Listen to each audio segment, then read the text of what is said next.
DElEd 2023-24 सत्र में अगर आप प्रवेश लेने के लिए इच्छुक हैं तो कितनी मेरिट पर आपको सरकारी कॉलेज जिसे डाइट बोला जाता है अलॉट हो जाएगा, इसके रिगार्डिंग डिटेल में बात करेंगे। साथ ही साथ आवेदन कंप्लीट होने के बाद से क्या प्रोसेस रहता है एडमिशन का, इसको लेकर के भी आपके मन में जो भी संशय होगा इस वीडियो के बाद से दूर हो जाएगा। नमस्कार दोस्तों, मेरा नाम है नीरज, आप देख रहे हैं कैरियर बिट यूट्यूब चैनल। अगर आप इस चैनल पर पहली बार विजिट कर रहे हैं तो इसको सब्सक्राइब करते हुए बेल आइकन को प्रेस करना ना भूलें।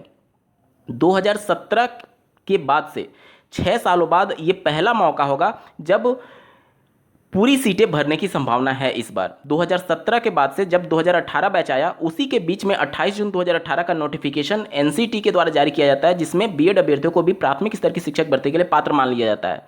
जिसके बाद से ही पूरे देश भर में डीएलएड कोर्स के लिए जो पहले रुझान थे वो कम होने लगे और अब अभ्यर्थियों का रुझान बीएड की तरफ जाने लगा। लेकिन 11 अगस्त 2023 के ऑनरेबल सुप्रीम कोर्ट के जजमेंट के बाद से अब वो पहले जो इंटरेस्ट डीएलएड में था वो फिर से वापस लौटने लगा है। इसका साफ सा अंदाजा आप इसी बात से लगा सकते हैं कि 2017 के बाद से 2023 में पहली बार ऐसा हुआ है कि जितनी सीट है उससे 1,05,000 ज़्यादा आवेदन आए हुए हैं। उत्तर प्रदेश की अगर मैं बात करूं तो 2,33,000 के आसपास सीट है और इस बार जो आवेदन आए हुए हैं वो इससे 1,05,000 ज़्यादा आए हुए हैं। तो इस बार पूरी उम्मीदें हैं कि सरकारी कॉलेज की जो सीट है वो तो खैर भरी जाती थी, लेकिन जो प्राइवेट कॉलेज की सीट थी वो बहुत कम भरती थी। कई कॉलेज में तो ऐसी स्थिति आ गई थी कि 5% 10% ही सीटें भर पाती थी और ओवरऑल 50% से भी कम एडमिशन हो पाते थे। लेकिन इस बार सभी सीटें भर जाएंगी और इस वजह से जो मेरिट होगा वो बहुत ज़्यादा हाई जाने वाला है।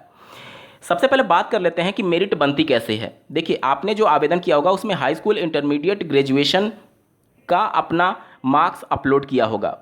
मतलब कहने का मतलब मार्क्स डिटेल डाला होगा। तो इसी हाई स्कूल, इंटरमीडिएट और ग्रेजुएशन के मार्क्स को जोड़ करके फाइनल मेरिट बनाई जाती है। अब मान लीजिए कोई अभ्यर्थी इंटरमीडिएट नहीं किया और हाई स्कूल के बाद से उन्होंने डिप्लोमा कर लिया और डिप्लोमा के बेस पर बीटेक कर लिया, तो क्या वो एलिजिबल हैं? बिल्कुल एलिजिबल हैं। उत्तर प्रदेश में जो डिप्लोमा होता है, जिसे पॉलिटेक्निक आप बोलते हैं, वो इंटरमीडिएट का दर्जा प्राप्त है। यानी कि उस कंडीशन में अगर आपने हाई स्कूल के बाद इंटरमीडिएट ना करके अगर हाई स्कूल के बेस पर डिप्लोमा किया और उसके बेस पर फिर बीटेक में लेटरल एंट्री लेकर के गए, तो हाई स्कूल और आपका डिप्लोमा और साथ ही साथ बीटेक तीनों के मार्क्स को जोड़ करके फाइनल मेरिट बनाई जाएगी।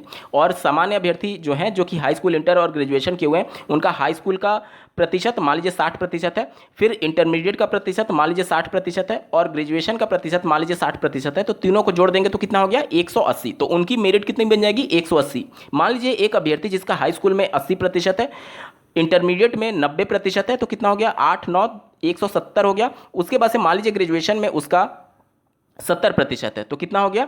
ये हो गया उसका 240 मेरिट। तो इस प्रकार से मेरिट बनती है। ठीक है, ये मेरिट का जो फाइनल रिजल्ट होगा वो 12 सितंबर 2023 को यूपी के जो पीएनपी संस्था है उनकी ऑफिशियल वेबसाइट पर जारी कर दिया जाएगा। इसके बाद एडमिशन का प्रोसेस ये होता है कि उनकी द्वारा जो रैंक अलॉट किया जाएगा, जैसे आपका मेरिट के आधार पर वो रैंक अलॉट कर देते हैं कि जो सबसे टॉप पर होगा उसको 1 नंबर, उसके नीचे वाला 2 नंबर, उसके इसी प्रकार से पूरा रैंक अलॉट कर दिया जाता है और वो उसके बाद से रैंक वाइज काउंसलिंग शुरू होती है। ठीक है, तो वो सब कुछ बात का विषय है। सबसे पहले बात कर लेते हैं कि अब कितना स्कोर सेफ होगा, यानी कि कितना मेरिट सेफ होगा। देखिए, 2017 की बात करें तो 2017 में जो मेरिट गया था वो बहुत हाई गया था। अनरिजर्व कैटेगरी के लिए मैं बात कर रहा हूँ। लेकिन 2018 की जब बात आई तो उस समय यहाँ पर कुछ चेंजेज किए गए। जैसे कि चेंजेज ये हुआ कि पहले के अभ्यर्थी क्या थे कि एक बार अगर उनको काउंसलिंग में कोई भी सीट अलॉट हो गया तो वो सीट छोड़ करके दूसरे बार काउंसलिंग में वो पार्टिसिपेट कर पाते थे। लेकिन 2018 से ये नियम चेंज कर दिया गया कि एक बार अगर आपको काउंसलिंग में सीट अलॉट हो जाता है तो दोबारा आप काउंसलिंग में नहीं बैठ सकते। ठीक है, इस वजह से जो अभ्यर्थी को एक बार सीट अलॉट हो गया उसकी मजबूरी हो जाती है एडमिशन लेने के लिए। और इससे पहले क्या होता था कि एक बार सीट अलॉट होने के बाद से भी वह चाहे तो दूसरी काउंसलिंग में बैठ सकता है।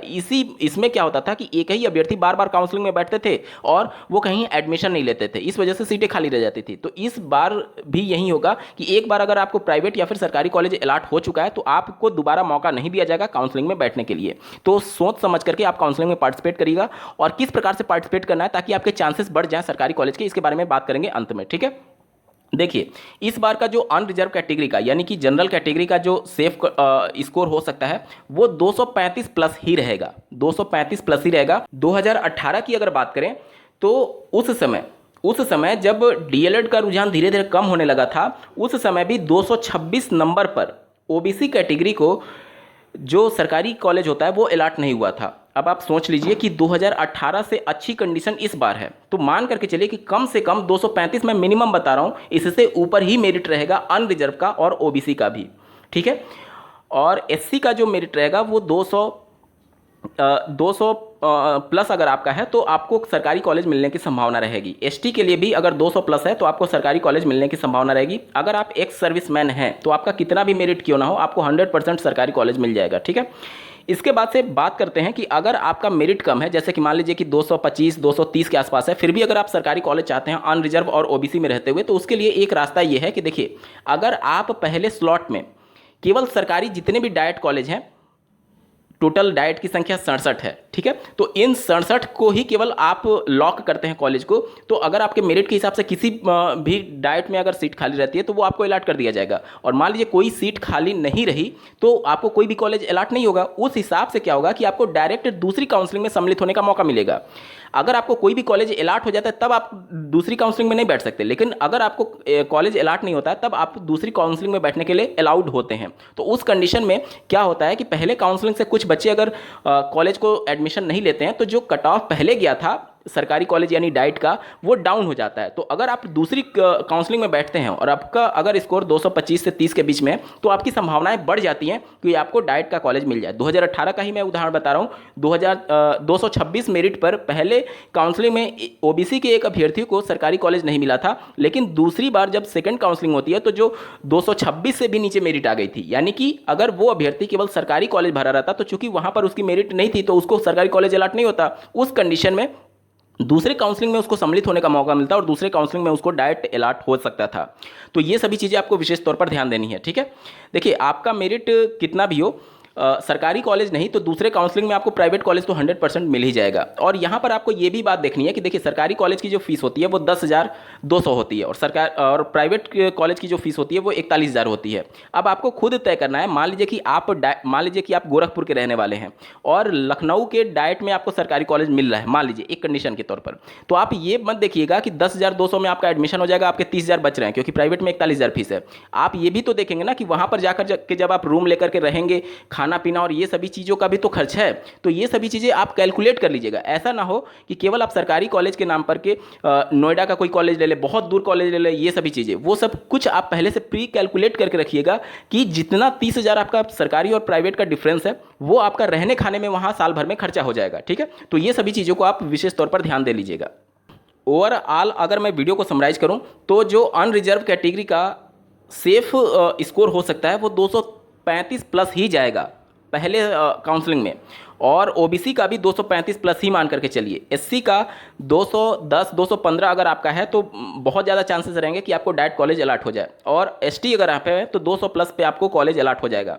इसी प्रकार से एक्स सर्विसमैन है तो आपको 100% कितना भी आपका मेरिट हो आपको कोई भी सरकारी कॉलेज अलॉट हो जाएगा पहले ही काउंसलिंग में। अगर आप फ्रीडम फाइटर हैं तो कितनी भी आपका मेरिट कम क्यों ना हो, आपको 100% पहले ही काउंसलिंग में सरकारी कॉलेज अलॉट हो जाएगा।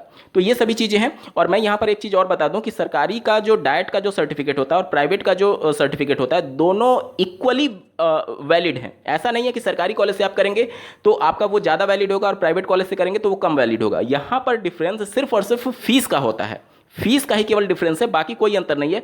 दोनों चाहे आप सरकारी से करें या फिर प्राइवेट से करें, दोनों एक ही संस्था एससीईआरटी से अप्रूव्ड होती है और एनसीटी से मान्यता प्राप्त होती है। तो इन सबको लेकर के आप मन में भ्रम मत रखिएगा कि प्राइवेट से करेंगे तो उसकी मान्यता कम है और सरकारी से करेंगे तो उसकी मान्यता ज़्यादा है। इस प्रकार का कोई भी स्थिति नहीं होती है, दोनों इक्वली वैलिड होते हैं किसी भी शिक्षक भर्ती के लिए, ठीक है। इन सब के बाद से उम्मीद करता हूं कि आप सभी के डाउट क्लियर हो गए होंगे। बावजूद इसके अगर आपका कोई प्रश्न रह जाता है तो कमेंट के माध्यम से पूछ सकते हैं। इस वीडियो को देखने के लिए आपका बहुत बहुत धन्यवाद। भगवान करे आपका दिन शुभ हो।